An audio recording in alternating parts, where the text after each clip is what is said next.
I want to start out with the history of money. I think it's very important, and I'll cite from Neil Ferguson's book, The Ascent of Money, where Professor Ferguson says in the book there are three axiomatic facts about it. Number one, it's a technology that we're using to transfer goods and services among ourselves to avoid bartering. Number two, it's a trusted network. And so I brought some props tonight. And so you see these in my neighborhood, these are Italian singles. And now what are these things? They're actually pieces of fabric. We call it paper money. But this piece of fabric here is about 25% linen, 75% cotton. There's a little strip in there. Interestingly enough, for America, only white dead males on our money. Last industrial nation that does that. But what is this really worth? At the end of the day, it's not worth that much. And one of the axiomatic facts from Professor Ferguson's book is that this technology, this money, is always worth less than the goods and services that we're transacting for. But what's important about this is it's a trusted network. I can pass this on to somebody, and they know with great confidence they can pass it on to somebody else. But as Satoshi Nakamoto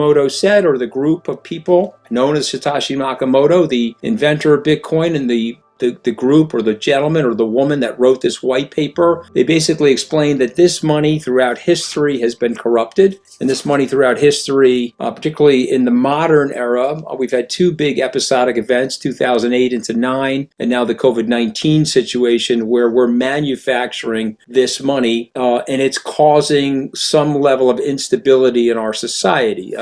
In the United States, $469 billion was printed in the first 5 months of the year. As you know from some of our past conversations, I grew up in a blue-collar family. My dad was a laborer. He was an hourly worker. I priced his earnings in 2016 while I was on the presidential campaign, and I pointed out to the candidate, my dad's 1976 earnings priced in 2016, they were down in real terms 26.5%. If you're listening in and you have dollar-denominated assets, well, you've been taxed by the central bank because of inflation. The $10,000 that you had in your bank account last year has the purchasing power equivalent of $9,200. And so in comes Satoshi Nakamoto with this idea. And the central thesis of this idea and the eureka moment for me was the notion that the blockchain could create a permissionless transaction between two parties that may not know each other, don't necessarily have to trust each other, but over the blockchain, they can make this transaction by creating a decentralized effect, taking out third parties. And this is something that I think is a eureka moment. And if you go back and study gold and you understand why this precious metal has value, about 5 or 6% of the cost of gold would be for the manufacturing effect that gold has on our society. The rest of it is the perception of that store of value. And I think this cryptocurrency revolution, and Bitcoin specifically, because of its scarcity, is going to transcend gold. It's more portable. It's impregnable in terms of the transaction over the blockchain and that network, and it's being adopted quite rapidly, a result of which the prices are going to go a lot higher. When you say this is, in a sense, a bit of a breakthrough moment, one thing I would like to know from you is, what is the problem to which cryptocurrency is the answer? We'll come on to whether it's a bubble in a minute and whether you owe each other a tulip or not. But is there something that is really going on here, or is it just kind of a nice idea because we've got the technology, so we might as well? Well, listen, there's a lot going on. I mean, I just 30 seconds of addressing Peter. I think it's important. If you accept that we've moved into a digital society, and if you accept that we're adopting things on the internet, and so therefore there is value on the internet. As an example, Facebook.com, that URL has value. Amazon.com has value. And so then the question is, does the Bitcoin network itself have value? And I believe it does. It's at 125 million users right now. I think it's going to 1 billion users. I think Cathie Wood is going to be correct. 1 billion users by the end of 2025. And so we would go to Professor Robert Metcalfe at MIT and we would say, Dr. Metcalfe, does a network in itself have value? And I think the answer to that is yes. To answer your question specifically, we have a tendency to corrupt our money. We've been doing that forever. This is the 50th anniversary since the abrogation of the Bretton Woods Treaty by Richard Nixon on August 15th, 1971.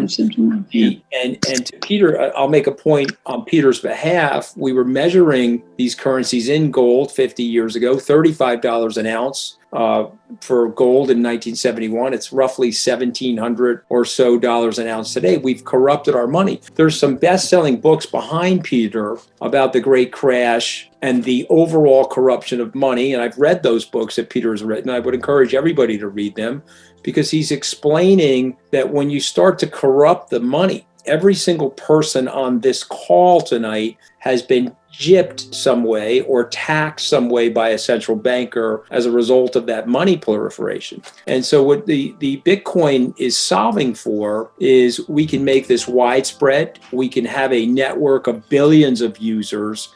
And because of the scarcity of Bitcoin, there are 21 million coins out there, several million of which have left to be mined, but 2 or 3 million that were likely lost and as a result of early adoption, poor storage. And, there are 49 million global millionaires, according to JP Morgan. We don't even have enough Bitcoin for each global millionaire to own one Bitcoin.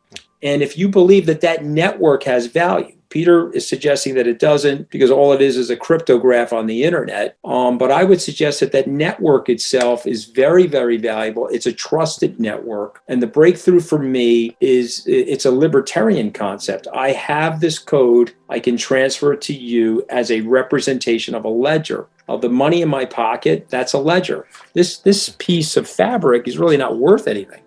But somebody believes that it is.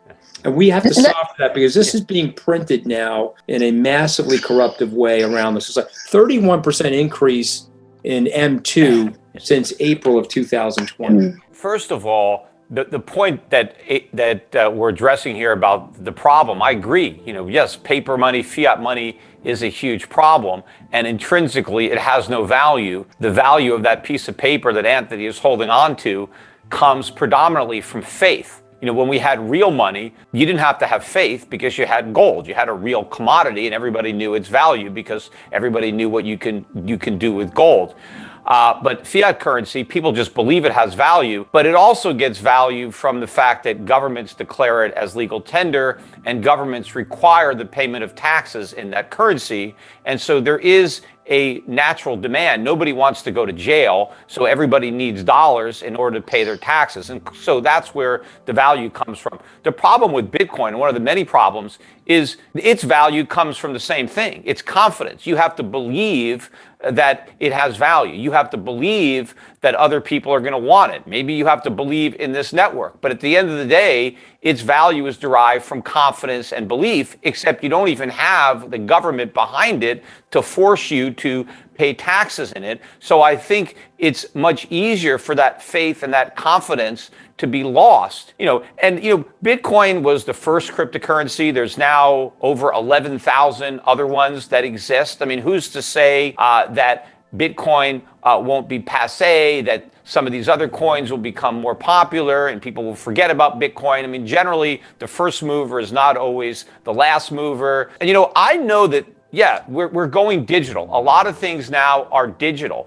but that doesn't mean that everything is digital. I don't live in a digital house. I don't eat digital food. I don't drive a digital car, and I'm not going to have digital money, because money is a commodity. It is a real thing. It cannot just be replicated digitally. If you want to have a store of value, if you want real money, then you need something like gold. And what I would say to Peter about gold, I respect gold and I understand gold's cultural and historical tenets, but software is eating the world. Every book behind me right now, I can digest that book into this smartphone. And then I have room for my photos and everything else. And I think what Mr. Nakamoto or Mrs. Nakamoto, the group known as Nakamoto, suggested is if we've got money, and this is where Peter and I would intellectually disagree, gold is just another representation of value. It is a ledger. The human beings for 5,500 years are trying to come up with a ledger between each other so that they can exchange goods and services without bartering. Gold is just another representation of that. So all Nakamoto is saying is this meets the three tenets. It's scarce, it can be networked, and I can transfer it to you in an impregnable way. We don't have to like or trust each other, but I can create that one-on-one experience without having to go through a third party. One last quick point. Yeah, quick one back to Peter and then to the audience, because we've got some great questions. You'll have to keep going for those. If we capture a meteor, very valuable one, that's got $2 quadrillion worth of gold, it's going to super disrupt that market. Bitcoin can't be disrupted. It can't be recreated. 125 million users is less than 2% global saturation. If I'm right, if Cathie Wood is right, you'll be at over 1 billion users. Yeah. And these coins will be worth several times more than they're worth today. But, and maybe Peter and I can have that debate in 4 or 5 years about where this. The blockchain and the introduction of cryptocurrency and the tokenization is going to allow us to do things way more efficiently in our society in terms of transferring goods and services. And I'll just remind you of this. We have to take these things from the government now, the money. Our identities are actually granted to us from the government, where we get a passport or a driver's license.